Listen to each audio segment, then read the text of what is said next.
জয় রাম জয় রাম জয় রাম, জয় গুরু জয় রাম। গুরুদেবের এই চ্যানেল শ্রী গুরু চক্রতে আজ আমি নাম কিভাবে করিতে হয় এই নিয়ে বলতে চলেছি।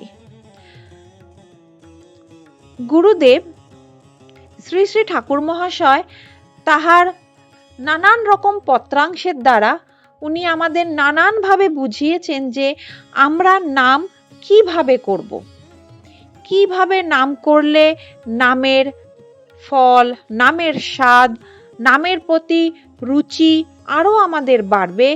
সেই সব কিছুই কিন্তু শ্রী শ্রী ঠাকুর মহাশয় নানান রকম পত্রাংশের দ্বারা আমাদের বলিয়া দিয়া গেছেন।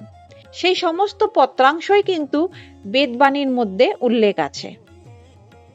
তো আসুন জেনে নি গুরুদেব যে বলেছেন নাম কিভাবে করিতে হয় সেই পত্রাংশগুলো আজ শুনি।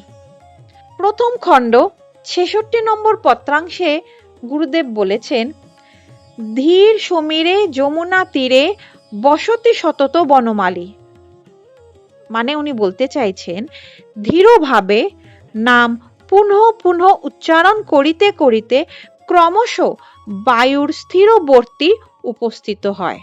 অর্থাৎ সর্বদা ধীর ও স্থিরভাবে নাম করিলে সংসারের জ্বালা যন্ত্রণা হইতে মুক্তি পাওয়া যায়। উনি আরেক জায়গায় বলেছেন, যেটা হচ্ছে বেদবাণী ২য় খণ্ড ৬৪ নম্বর পত্রাংশে আছে, সেখানে উনি বলছেন যে নাম সংকীর্তন যে চেঁচাইয়া করিলেই হয় তাহা কিন্তু নহে, মনে মনে করিলেও নাম হয়। নাম বই আর কিছুই জগতে ত্রাণের উপায় নেই, এই বুদ্ধিকেও নাম সংকীর্তন বলে। মানে নামের অধীন থাকার অবস্থাকেই নাম সংকীর্তন বলে।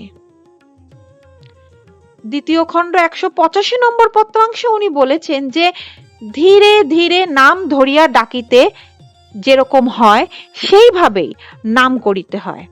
এই প্রকার সর্বদা নাম করিতে করিতে ক্রমে ক্রমে প্রেমের অঙ্কুর হইয়া ফল ফুল আদি ভাব সকলই স্ফুরণ হয় এবং শরীরেও শান্তি ভোগ হয়। তাড়াতাড়ি করিলে হাঁপাইয়া শরীর কাতর হইয়া পড়ে এবং নামের ব্যাঘাত হয়। সঙ্গে উনি ১৯৪ পত্রাংশ বলেছেন, যেটি বেদবাণী ২য় খণ্ডতে আমরা পড়ে থাকি। সেখানে উনি বলেছেন যে সর্বদা শ্বাস প্রশ্বাস যত ধীরে ধীরে চালাইয়া জপের অভ্যাস করিতে পারেন তাহাই চেষ্টা করিবেন। সংসারে যখন যাহা হইবে ভোগ নিতে নিতে সহ্য করিতে করিতে ভোগ ক্ষয় পাইবে, সংসার মুক্ত হইবে, কোনো সন্দেহ নাই। সুতরাং নাম জপের অভ্যাস করিয়া যেতে হবে। বেদবাণী ৩য় খণ্ড ৮ নম্বর পত্রাংশে উনি বলেছেন, নাম বলিতে চিন্তাকে বুঝাইয়াছে।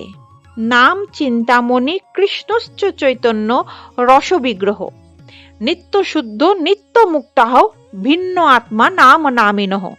মানে যখন মনে বুদ্ধিতে সকল অবস্থায় সকল শব্দতে একটি নামই বোধ হইবে তখন নামের সফলতা লাভ করিতে পারবে। অতএব সর্বদা সকল অবস্থায় নাম করে যাবেন। যেই নামটি আমরা পেয়েছি আমাদের গুরু মানে গুরু পরম্পরার দ্বারা, প্রথমে শ্রী শ্রী ঠাকুর মহাশয়, তারপরে তার শিষ্য করতে করতে আমাদের যে গুরু মহারাজরা আছেন বর্তমান, তাদের কাছ থেকে যে গুরুদেবেরই দেওয়া নামটা পেয়েছি সেই নামটাকেই আমাদের ধীরে ধীরে জপ করে যেতে হবে।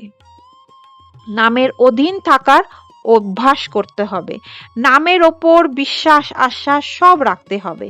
নামের ওপর সর্বকর্ম ফলের আশা ছেড়ে দিতে হবে। ধীর স্থির ভাবে করতে করতেই কিন্তু এই সংসারের জ্বালা যন্ত্রণা হইতে মুক্তি পাব। চেঁচিয়ে চেঁচিয়ে যে নাম করতে হবে তাহার কোনো মানে নেই। আমরা মনে মনেও নাম করতে পারি এবং সেই নাম করতে করতে করতে নামের প্রতি যখন প্রেম আসবে আস্তে আস্তে, তখনই কিন্তু নানান রকম ফল ফুল আদির যে ভাব, মানে নামের দ্বারাই যে আমাদের জীবনের সমস্ত রকম কর্মের ফল মিটে যাচ্ছে, আস্তে আস্তে আমরা ধৈর্যবান সহ্যবান হয়ে উঠছি, তারই ভাব স্ফুরণ হবে। এবং বেদবাণীর ৩য় খণ্ড ১৪৪ নম্বর পত্রাংশ শ্রী শ্রী ঠাকুর মহাশয় বলেছেন যে নাম মন্ত্র আদির কাছে সর্বদাই থাকাই নাম কারা বলে। নামের কোনো বিধিবিধান নেই, মানে সর্বদা সর্ব সময় যে কোনো পরিস্থিতিতে নামের অধীন হয়ে থাকতে হবে এবং ভাবতে হবে যে আমরা সব সময় নামই করে চলছি, নাম বই আমাদের আর কিছুই নেই। জয় রাম জয় রাম জয় রাম। আজকের ভিডিওটি এতটুকুই। আশা করি আপনাদের সকলের আমার করা এই ভিডিওগুলো, যেটি হচ্ছে সবকিছুই এই গুরুদেবকেই উৎসর্গ করে দেওয়া, কেন কি ওনার আশীর্বাদেই ওনার কৃপাতেই সবকিছু করতে পারছি, আমার নিজস্ব কোনো ক্ষমতা নেই। ওনার গাইডেন্সে, ওনার আশীর্বাদে, ওনার ভালোবাসায় করতে সক্ষম হচ্ছি এবং আপনাদের ভালো লাগছে, আপনারা কমেন্ট করে জানাচ্ছেন, তার জন্য অনেক উৎসাহও পাচ্ছি। অনেক অনেক ধন্যবাদ আপনাদের সবাইকে, যারা দেখছেন, যারা কমেন্ট করছেন, আপনাদেরকে অনেক ধন্যবাদ। আপনারা সবাই কুশল মঙ্গল থাকুন গুরুদেবের আশীর্বাদে। কিছু বক্তব্য থাকলে অবশ্যই কমেন্ট করে জানাতে পারেন। এই চ্যানেলটিকে সাবস্ক্রাইব করুন, আপনার প্রিয়জনদের সঙ্গে শেয়ার করতে পারেন, যাতে এই চ্যানেলটি, গুরুদেবের এই চ্যানেলটি আরো অনেক এগিয়ে যেতে সক্ষম হয়। আপনাদের এত ভালোবাসার জন্য, গুরুদেবের আশীর্বাদের জন্য আপনাদের সকলকে অনেক অনেক ধন্যবাদ। গুরুদেবের শ্রীচরণে আজকে এই প্রার্থনাই রইল, আপনারা সবাই কুশল মঙ্গল থাকুন, আনন্দে থাকুন, সুস্বাস্থ্যতে থাকুন।